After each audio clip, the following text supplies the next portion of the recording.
You don't want your body burning through sugar for energy. You want it burning through fat for energy. And the best way to do this and make sure your body is in a fat burning state is to eat a low carb diet, right? Not exactly. There's this concept we talk about called metabolic flexibility. Basically, a situation in which your body can adapt to the nutrients you give it and run efficiently whether or not you're eating a higher carb diet or a lower carb diet. And what this means in practice is that you'll be better able to freely burn fatty acids for energy, but also when you feed your body carbohydrates, they go to the right places. Now look, if you eat a lower carb, paleo or keto type diet, you will absolutely burn fat better. There's no question about that. The problem is, just because you burn fat better doesn't mean you lose more body fat. The loss of body fat is the difference between the body fat you burn and the body fat you put back on. And even though on a low carb, high fat diet, you'll certainly burn fat with greater ease, you'll also store it with greater ease because you're eating more fat to begin with. And what this means in practice is that unless you're in a calorie deficit, you won't be losing body fat. And what's more, if you eat more calories than you need, it's probably easier to gain fat on this kind of diet. And the reason for that is that contrary to the message which is often peddled, carbohydrates don't actually get very easily converted into body fat. About 98% of the fat that you put on comes directly from dietary fats, not from carbs. There's this myth that we're all led to believe where carbohydrates in our diet get converted into body fat. But it's actually quite difficult for your body to convert carbohydrates into adipose tissue. And I'm not saying that low carb diets can't be useful, because they absolutely can. And I'm definitely not saying that if you eat a high carb diet, you won't put on body fat, because trust me, you absolutely can. The point is that if your goal is to improve your metabolic flexibility to make sure that you burn body fat well, but that you're able to use the different types of substrate you give your body through a balanced diet, then very low carb diets may be something you want to think twice about. And the reason for this is that when you decrease your carbohydrate intake, you have to make up the balance somewhere else. And usually what that means is by increasing your protein intake and substantially increasing your intake of fats. And what we know is that higher fat diets, particularly in saturated fats, can make you more insulin resistant and more leptin resistant. People think that carbohydrates are the bad guy. So if you cut out carbs and you go on a low carb, high fat diet, that you improve your metabolic health. And in some areas that's true, but in other areas you'll be doing the complete opposite. What we see with low carb diets is diminished glucose tolerance. And look, it's not like a low carb diet is going to be doing you harm long term. If you're following a keto diet, your glucose tolerance will be compromised, but if you come off it and adopt more of a balanced approach like the zone diet, your glucose tolerance will return to baseline. So I'm not making the case that low carb diets are rubbish or that they necessarily do you harm, but they won't make you more metabolically flexible. So this begs the question, how do you make yourself more metabolically flexible? Firstly, we've got to stop looking at nutrition through the eye of a straw. People often fixate on the smaller things, forgetting the bigger picture. Dietary change is the most meaningful thing we can do for our metabolic health, but there are other lifestyle-related elements that you can't overlook. Sleep. Research has shown that even one night of compromised sleep can impair metabolic health and glucose metabolism. You need to make sure you're getting at least 7 hours of high-quality, uninterrupted sleep every single night. Feel free to download our sleep support program and sleep support supplement stack. You can get this for free on healthactualized.com, along with a free trial week to the rest of the program.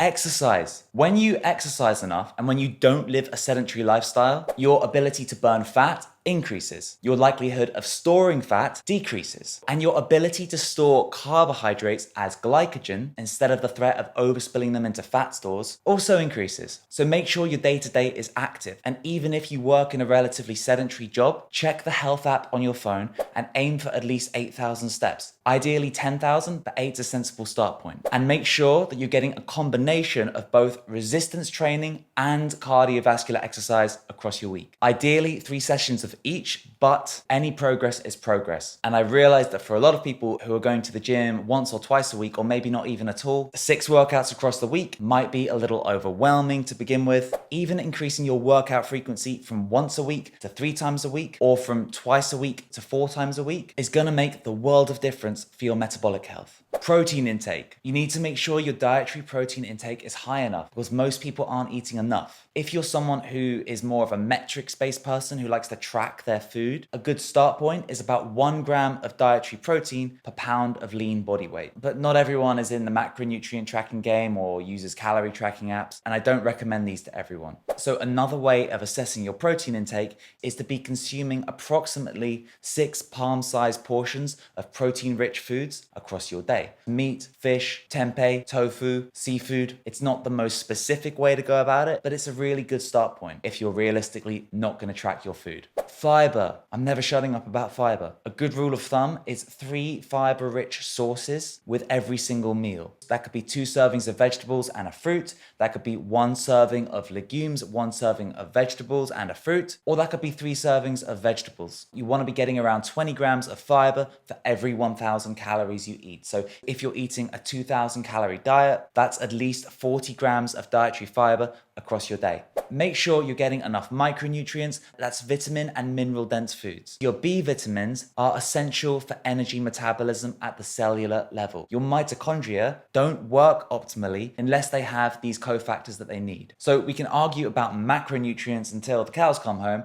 but if we're not getting enough dietary micronutrients, we're screwed anyway. We're not going to be metabolically effective and we're not going to be healthy. And of course, your total calorie intake. Don't eat too much. Irrespective of whether your diet is higher in carbohydrates or lower in carbohydrates, higher in fats, if you're constantly in a calorie surplus, your metabolic flexibility is going to diminish and you will likely be propagating insulin resistance. Back to the bigger question, which is better, high carb or low carb? What you got to understand is that whatever path you take, there are going to be trade-offs. When you eat a high carb, low fat diet, you're going to be burning less fat across your day because the substrate you're giving your body to run from is derived from carbohydrates. So you won't burn as much fat, but you also won't be storing as much fat because you're not eating as much of it. And conversely, when you eat a lower carb, higher fat diet, you'll absolutely be burning more fat because you're not giving your body carbohydrates, but you'll also store more fat because you're eating more of it. So the only way you lose body fat on a low carb, high fat diet is if you do it in a calorie deficit. But if you also ate in a calorie deficit with a higher carb diet, you'll also lose body fat. At times end, when we equate energy balance, our intake of energy through food versus our expenditure of energy, our relative macronutrient spread doesn't actually matter as much as the low carb ideologues will tell you. As long as your saturated fat and trans-saturated fat intake isn't high,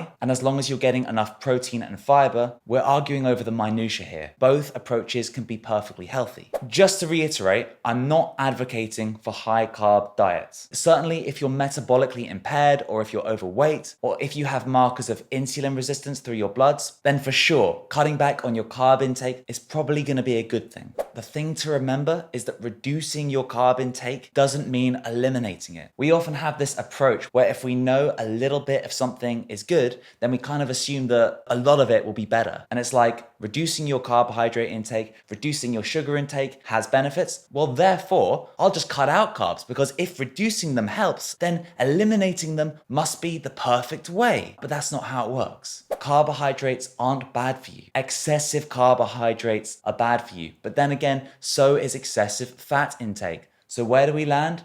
Balance. My advice, make balance your mantra. There's no single way to perfectly hack your metabolism, and I'm sorry to be the bearer of bad news, but there's no possible way of eating that will guarantee that none of the dietary fat you eat gets stored as fat, that all of the carbohydrates you eat get partitioned perfectly, and that all of the calories you burn come from your body fat stores. I wish it were the case, because if we were able to find such a system, we'd all be incredibly lean, but it's just not possible. But what you can do is improve your metabolic flexibility by eating a balanced diet which doesn't eliminate any macronutrient and consumes all your food groups in moderation. That's a high protein diet, moderate carb intake, moderate intake of healthy fats, not too many calories, and a shed load of fiber. There's no magic bullet, but that's the crux of it. And if you find, after you've nailed the basics, that a lower fat, higher carb diet works better for you, that's absolutely fine. But if you find you do better on a lower carb, higher fat and protein diet, that's also fine. There's no one size fits all for nutrition. Fundamentally, the best diet is the one that you can stick to and the one you enjoy. The biggest obstacle to body composition and to weight management isn't that we don't know what the perfect diet is, because there isn't a perfect diet and there doesn't need to be. It's that when we do make healthy dietary changes, we don't bloody stick to them, or we stick to them for a bit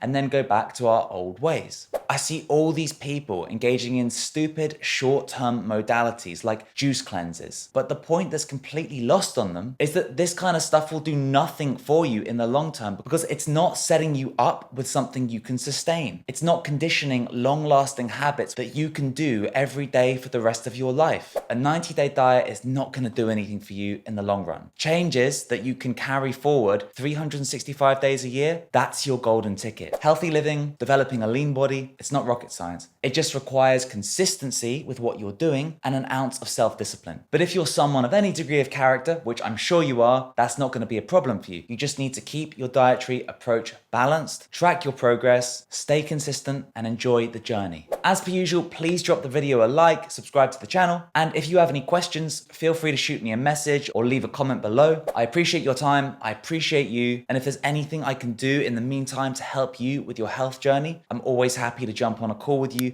and talk through what might be your best plan of action. Catch you next time.